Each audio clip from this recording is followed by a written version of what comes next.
E hoje vamos refletir e entender um pouco mais sobre como o uso prolongado das telas por crianças e adolescentes está preocupando especialistas, as famílias também, pais, no próprio ambiente escolar também, isso já está afetando. E para falar desse assunto e o impacto da tecnologia no cotidiano de crianças e adolescentes, recebemos aqui nos estúdios da CBN Cascavel, Deise Rosa, que é psicoterapeuta, atua aqui na cidade de Cascavel. Deise, muito obrigado por ter aceito o convite aqui da CBN para falar desse assunto que é atual, visto que temos que levar em conta o avanço das tecnologias. E a cada vez mais está sendo comum as crianças já nos primeiros anos de vida já terem aparelhos celulares, redes sociais. Do ponto de vista da psicologia, como que você avalia esse comportamento? Eu costumo dizer que a criança, o bebê mais ou menos nasceu, já está com o dedinho, né?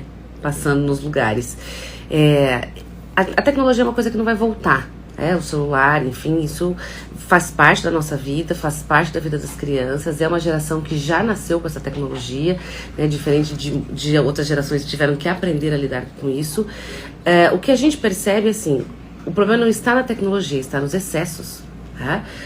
A tecnologia, ela pode auxiliar, ela pode trazer muitos benefícios. Hoje a gente tem programas bem bacanas, aliás, para trabalhar inclusive com as crianças, desenhos e atividades que as crianças podem estar utilizando na tecnologia, mas o excesso é que tem trazido grandes preocupações, porque a gente não vai tirar a criança 100%, até porque todos os lugares onde você vai, você tem um celular, e por mais que você possa ficar longe, a criança viu um celular sobrando, ela já está lá com o dedinho tentando achar, celular, tablet, TV, enfim. Então é uma forma de entretenimento.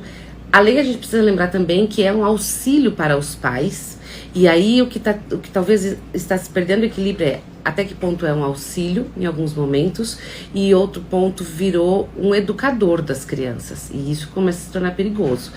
Onde eu, pai, eu, mãe, acabo também, até pelo cansaço do dia a dia, por todo o contexto que se vive, exigências da vida de adulto, enfim, e aquela criança, ela quer brincar, ela quer fazer atividades, e eu tô cansado e às vezes eu acabo deixando lá com a criança, né? O celular por mais tempo do que ela deveria estar.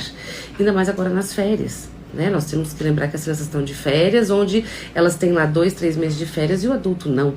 Então, muitas delas estão na telas, mas isso já está comprovado que a tela em excesso, ela pode sim trazer prejuízos na questão neurológica das crianças. E é isso que a gente precisa ficar muito atento. Só para complementar, existe um entendimento entre especialistas da área da ciência, da pedagogia, da própria psicologia, de que o excesso das telas, isso está prejudicando as habilidades sociais dessas crianças. São crianças que não querem mais socializar, não querem mais brincar, não querem mais conviver com a própria família. E também é importante lembrar que o mundo da tecnologia para crianças e adolescentes tem também criado uma espécie de mundo ilusório, um universo paralelo. Lá elas muitas vezes encontram uma certa aceitação, entre aspas, porque ali elas muitas vezes podem ser o que elas gostariam de ser, mas também, por outro lado, existe a vulnerabilidade para os crimes virtuais, para estar exposto a alguma situação que possa ferir a dignidade daquela criança e adolescente. Ou seja, no fim, a criança sai do universo real e passa a habitar ali um universo que existe aos moldes e aos desejos dela. A gente tem que olhar bem, porque assim, são inúmeros fatores, inúmeros perigos. Então a gente tem o perigo, sim, né, de toda uma rede que quer se aproximar dessas crianças, e hoje com a inteligência artificial é tudo mais difícil ainda dos pais terem controle, né, porque a gente nunca sabe quem está do lado de lá. Então realmente precisamos estar atentos, mas além disso tudo, que é gravíssimo, a gente tem outras questões, por exemplo, a questão da criatividade, da ociosidade. O ficar ocioso, ficar sem fazer nada, parece na nossa cultura, onde é uma cultura do tem que fazer alguma coisa, tem que estar brincando, tem que estar fazendo atividade, parece que está errado aquela criança que está sem fazer nada, que está na cama sem fazer nada, que está no sofá pensando no nada. Só que essa ociosidade faz com que ela também crie, né? O que eu vou fazer agora?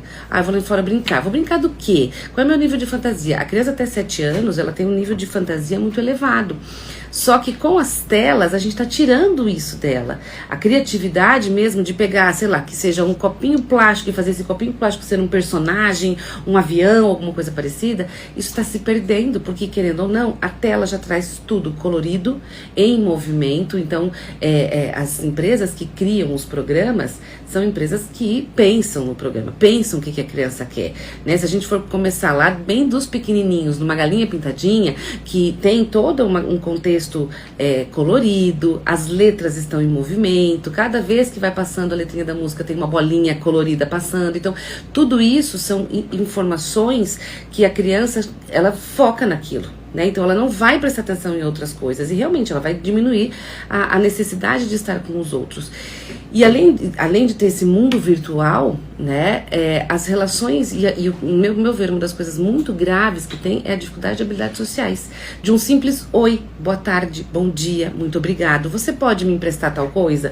É que as nossas crianças, elas estão tão presas nas telas que por vezes ela não sabe falar um oi no elevador. E quantos moram no elevador e já estão sempre com a cabecinha baixa, já andando por todos os lugares, enfim. Então, quando a gente pensa em tecnologia, até se tem estudos que mostram assim, o perigo de numa vida inicial de um bebê, de uma criança, se a tela está em excesso, ela pode até vir a apresentar comportamentos autistas. Comportamentos onde essa criança não necessariamente é uma criança com características do autismo, por exemplo, mas ela vem desenvolvendo tanto o seu uso à tela que a socialização começa a ficar cada vez menor. E aí os estímulos básicos do desenvolvimento para essa socialização não acontecem. E aí ela vai entrando cada vez mais no mundo dela, né? Então é claro que a gente tem situações, sim, que temos características autistas, temos, né, identificar aí os seus níveis de suporte. Para isso existem hoje as avaliações, mas uma das primeiras coisas que os médicos já falam: tirem a tela. Tirem a tela.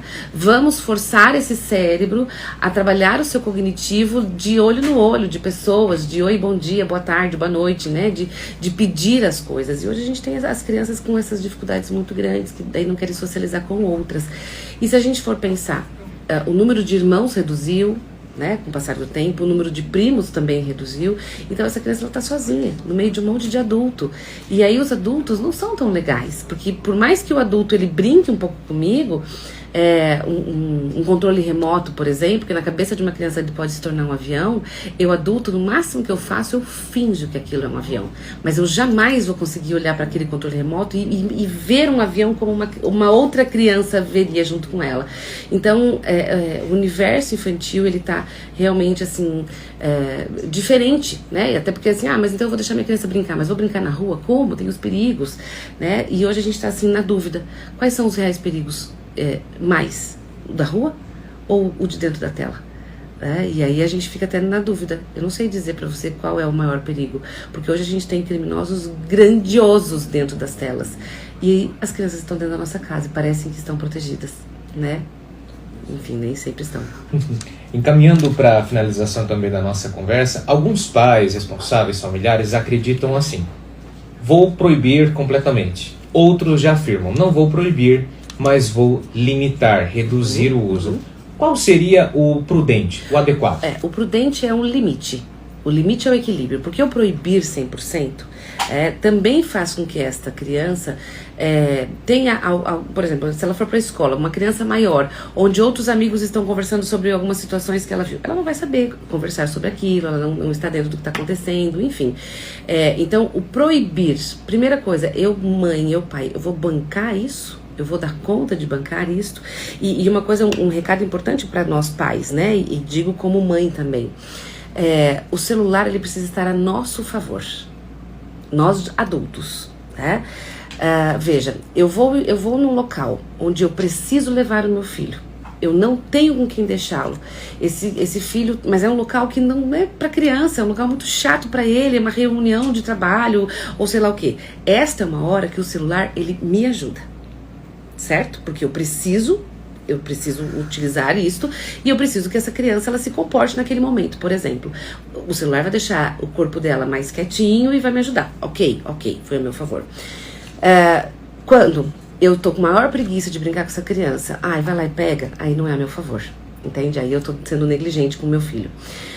Hoje existem aplicativos que cuidam, que pelo celular dos pais a gente consegue saber quanto tempo esse filho ficou no celular, se ele viu ou não alguma cena inadequada, porque você consegue controlar nesses aplicativos o que é que você quer que o seu filho tenha controle.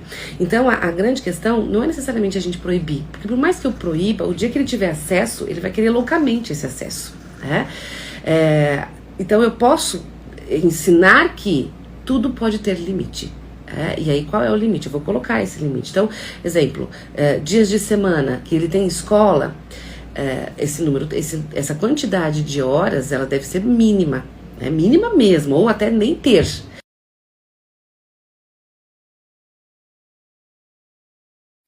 Então eu posso ceder um pouco mais, né? Mas isso tudo, é claro, conforme a idade dessa criança, vai aumentando o tempo que ela pode ter acesso, enfim. Então, é claro que vai muito de cada família, vai muito do casal conversar sobre isso, e de chegar a um acordo. Mas é importante a gente lembrar que se o celular está na mão de criança, tem muito adulto querendo chegar nas nossas crianças através das redes. Então, utilizem aplicativos que possam ter um pouquinho desse controle. Talvez o controle 100% a gente nunca vai conseguir, né? Mas ficar atento realmente, o que é que essa criança está fazendo. E assim, uma criança, ela precisa ter um celular dela, né? Ou ela pode pegar, por exemplo, um celular meu, um celular que eu vou ficar guardado e eu é que tenho o controle desse celular. A grande questão é que muitas vezes, e isso é muito preocupante, onde os pais têm medo de contrariar as crianças. E aí a gente tem que pensar, porque isso é grave, né? Quem manda numa casa, quem deve ter a hierarquia da casa é os pais. Então, quem precisa controlar isso são os pais e não é a criança que dita as regras. Somos nós adultos. Desde onde as pessoas podem encontrar contatos do seu atendimento, do seu espaço de trabalho? Eu atendo na Clínica Afetos. Faço também algumas orientações para pais, para questões de comportamento. Avaliação eu geralmente encaminho para outros profissionais que nessa área são mais competentes do que eu. E eu atendo, e eu tenho também o Instagram, que é Deise Rosa, DEISE normal, _ psicoterapeuta. Tá? Enfim, então assim, o meu recado é, de preferência, que as crianças brinquem com brinquedos, brinquem com atividades, criem as suas atividades. E as telas serem os últimos recursos e não os recursos principais. Se a gente conseguir ter esse equilíbrio de entender que é o último recurso, as crianças vão ter muito mais saúde mental. Até porque as telas também, elas estão deixando as crianças, quando elas crescem e se tornam adolescentes, num outro problema, que é a comparação. Que não é um problema só das crianças e dos adolescentes, é um problema dos adultos, né? Onde eu olho pelas telas e vejo um mundo feliz. E, será que o mundo é tão feliz assim? Né? Então eu sempre falo que as telas são recortes da vida das pessoas, elas não são a vida 100%. E a gente precisa ensinar isso para as nossas crianças desde sempre. E na maioria recortes só da parte boa da vida. Claro, é um porta-retrato, né? A gente não coloca no porta-retrato coisas que são horrorosas. Então a gente coloca aquele momento que foi bom. Se eu entender que na vida de todo mundo tem momentos bons e ruins, aquilo não me atinge tanto. Agora, se eu achar que só a minha tem coisas ruins e o resto é tudo maravilhoso, aí vem o sofrimento, a angústia, o mal-estar e a saúde mental vai a zero. Muito bem, essa foi a nossa entrevista com Deise Rosa, psicoterapeuta que atua aqui na cidade de Cascavel. O tema de hoje foi o uso excessivo de telas por crianças e adolescentes.